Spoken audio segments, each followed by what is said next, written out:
a dual band DMR radio capable of being submerged into water for 30 minutes. This is the Ailunce HD1. It was sent to me by Retevis for review. And like most videos, I don't just give you a review, but I am going to spend 4 episodes going through this radio, talking about all the features I could find, showing you how to program this, making you decide whether this radio is the radio that you're looking for or if there's just some features in it that you don't like. This is Ham Radio Dude. As the intro would suggest, I'm Ham Radio Dude, and this is the Ailunce HD1, a radio sent to me by Retevis for review. Today I want to talk about some of the things such as the specifications of this radio, but also we want to dig a little bit deeper and we want to test the power output on this radio. We're going to put the antenna on an analyzer and probably hook this thing up to a spectrum analyzer just to get an idea of where it looks, or how it looks rather. Now this radio has multiple features that I just want to briefly discuss. This is a VHF UHF digital radio capable of DMR. Operates on the 136 to 174 megahertz band on VHF and 400 to 480 on UHF. This radio is supposed to be IP67 waterproof rated, which means it should be fully submergible into water for 30 minutes at 1 meter. I will test the submergible or the waterproof rating on this thing at a future episode once I get all the documentation complete. Additionally, there's a 3200 milliamp hour battery, and there's a full color LCD display. Now, as far as power output goes, I really didn't see anything looking on the website, and it's something I might have overmissed. One of the things I did see that says that the HD1, when I click on it, the link from the HD1, it shows that this is a GPS model. But I should note that there's 2 different models. There is a GPS model and there's a non-GPS model. The HD1 is a non-GPS model, even though the documentation on the website says it's a GPS model. So be aware of that. For an extra $10, you can get the GPS model. Now, I do want to just make note of the different power settings. And what I need to do is I need to find the manual that's around here somewhere. And the reason for that is the website doesn't seem to show the power output of this radio. But if you go into the manual, which is really well written, very nice manual, it does say that there's multiple different power modes, and high power on this radio being 8 watts on UHF and 10 watts on VHF, middle being 3.5 watts, and low power being 1 watt. I guess we should probably just test that first, so let's jump into it.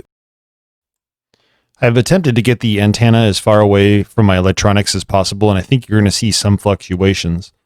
But 144 megahertz, somewhere around 1.74 to 1.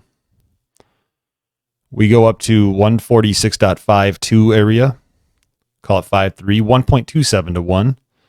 And then finally on 148, 1.27 to 1. Now you're probably going to recognize I didn't check the UHF portion of things, and that's simply because I don't have a antenna analyzer that will do UHF. Now I could hook it up to a power meter, run some power through it, and see how it looks. In fact, let me do that for you right now just so you get an idea. But in the future, I will be looking for a antenna analyzer that's capable of both VHF and UHF. If you know of one and you think I should get it and test it out, let me know in the comments below. Operating on low power on UHF 446.200, I currently have the antenna in a position that's a little bit away from the electronics, but let's take a look here. And you'll see that crosshair is probably 2.5 to 1. And that's operating on low power. What would happen if we bumped it up to 8 watts? And the SWR doesn't move. So you're looking at about 2.5 to 1 SWR on 446.5 or 200, 446.200. I have seen people complain to me online about the fact that I do my test and I don't hook it up to an external antenna to test the sensitivity of the receiver, and I think that's a valid complaint. Allegedly, and I had no idea, these Chinese radios tend to be deaf on the receive. And I don't know if it's Ailunce or Retevis specifically, but I do get people saying I didn't test that, so my test isn't worth anything, essentially. So let's go ahead and test it. I mean, I'm on an external antenna. The closest VHF anything I have to me is Noaa Weather Radio 162.500. About 5 miles as the crow flies, if that. I mean, let's just see if it's sensitive or if it goes deaf when there's a signal that's too close.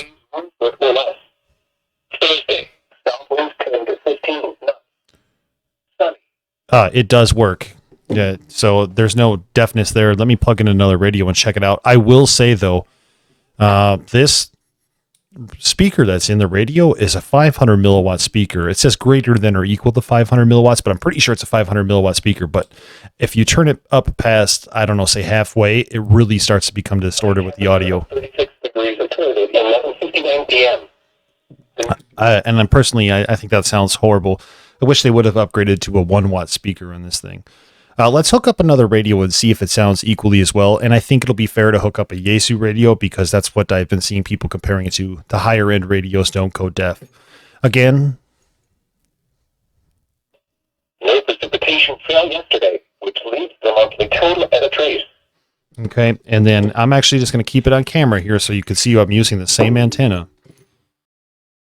And real quick, I just wanted to clarify a couple of things. Number one, the video audio was cutting in and out while I was testing the radio, but because this microphone here is set up in a way where it tries to basically mute background noise. So that wasn't the radio cutting in and out that you were hearing. And my second thing is what I've been talking about here, and just for clarification, is fundamental overload. And I understand a lot of Chinese radios have problems with fundamental overload.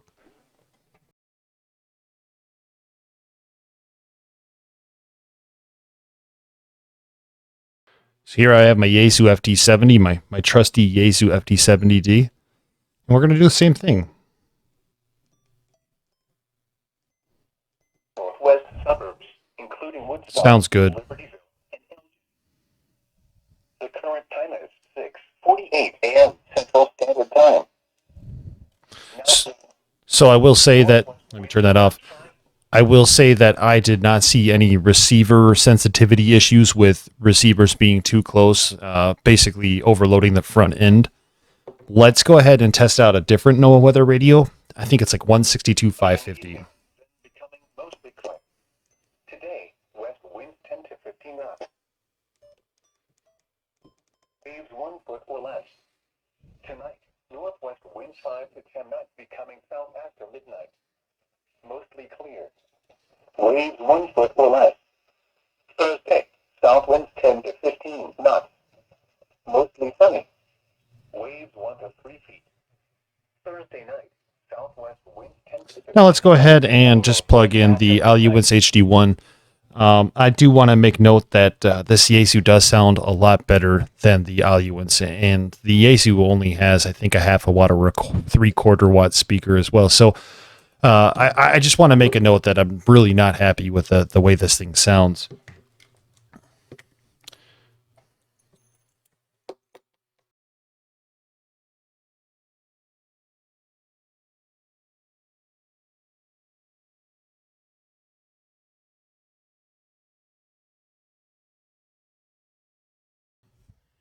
Swell around the region. It was clear with a temperature of 33 at Waukegan, 28 at DuPage Airport, 32 at DeKalb, 33 at Olympus. Sunny. Waves 1 foot or less. Thursday night, south winds 10 to 15, winds becoming northwest toward morning. I will say that 162.550 is quite a bit of ways away from here, and the Yaesu did pick it up clearly with an external antenna. Now with this, there is some weird like heterodyne occurring. Let me try that again. 32. No, midnight 3. 46. The current time is 6:50 a.m. Central Standard Time. I don't know if that picked up on the actual microphone, but there's kind of like a wavy digital noise in there, whereas I didn't hear it on the FT70D. So just so you're aware. While I'm putting these antennas back on, I thought I would tell you guys just a little bit about this radio here and transmit and receive, because I'm not going to be able to test transmit and receive this morning. It's just too early and there's nobody to talk to, but I asked for reports on this radio, and everybody who knows me before knows I carry a Radio Oddity GD77 or a Baofeng DM1801, and they said my audio was leaps and bounds better than both of those.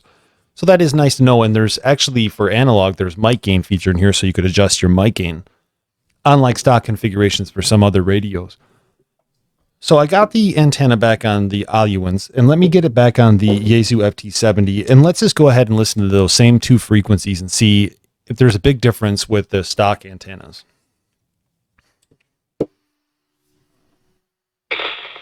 Lows from the lower 30s in the suburbs to the mid 30s in southwest, wind 5 to 10 miles per hour, in the evening becoming after midnight. Friday, cloudy. A 50% chance of rain in the afternoon. Highs in the mid-40s. Winds 10 to 15 miles per hour. It's come very apparent to me that the receiver sensitivity on the Ailunce is definitely not as good as, say, the FT70. And, another reason for me to use the FT70D is really, this is $189 and this is like $180 or somewhere right around the same price range. So I think it's fair to compare the radios.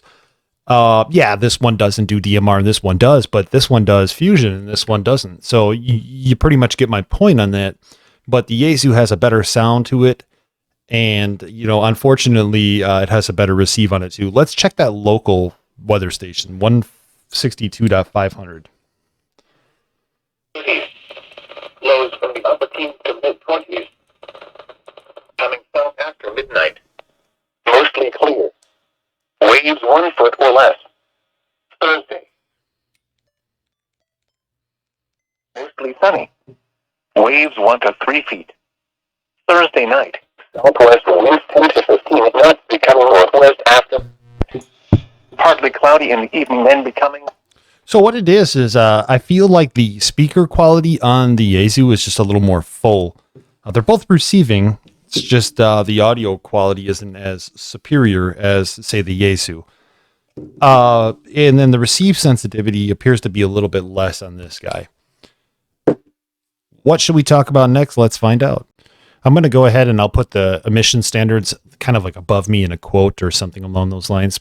But before I get into showing you guys how this thing looks on a spectrum analyzer, I first want to thank you guys for checking out my channel. I have over 3,500 subscribers and we're growing constantly. And with that comes a great deal of responsibility, to be honest with you. As I mentioned, Retevis sent me this radio for review and evaluation and documentation. And I think it would only be fair that I accurately portrayed this radio. So with that, the standards you see in here, I'm not going to give you an opinion whether or not to buy this. But what I will say is if I'm paying $180 for a radio, like my Yaesu, the emission standards should be met. So let's jump into things. And I'm just going to take a look here. And you can see the fundamental frequency I operated on was 146.520. And it says no attenuation here, but that's because I'm running the radio through an attenuator into the spectrum analyzer. And so we're at negative 20. And the way the standard reads is we must be at least 40 dB below the mean power of the fundamental frequency. And 40 dB below negative 20 should be negative 60. Well, already here you can see that there's a major fail. And I apologize. Please ignore the DL line. But anyway, you can see that there's three harmonics, if you will, or spurious emissions that just exceed negative 60 dB. So I'm going to leave you guys with that test. I'm going to let you make your own opinion. Again, if I'm paying $180 or $190 for a radio, I want it to meet the spurious emission standards and know that I have a clean radio. Let's not dwell on this too much, and let's jump into a couple other things here before I close up. So with all that aside for just a moment, and that is a big deal to me, I do want to talk about some of the good things or some of the stuff I really did appreciate about this radio, because that would only be fair. A, I got great audio reports. B, I like the color display, and it is a decent sized display. I did immediately take this radio out of the box and feel, oh yeah, this has some weight to it, and it feels like it's a durable radio. I'm looking forward to testing this thing to see if it is waterproof. The antenna's not bad. The ability to program this radio via the front panel display for analog or DMR is great. If I were on the road and all of a sudden I realized I programmed a time slot wrong for some Phoenix, Arizona, DMR repeater, I don't have to find a computer in Arizona when I don't have a computer. I could just jump on here and go to menu, and I could change the time slot. And speaking of the menu, I would say that the menu layout on this thing is very easy to comprehend and understand. One last thing I really appreciate or really like about this radio, and I should test it out in the future, but since initially when I got the radio, the battery life was just kind of really bad.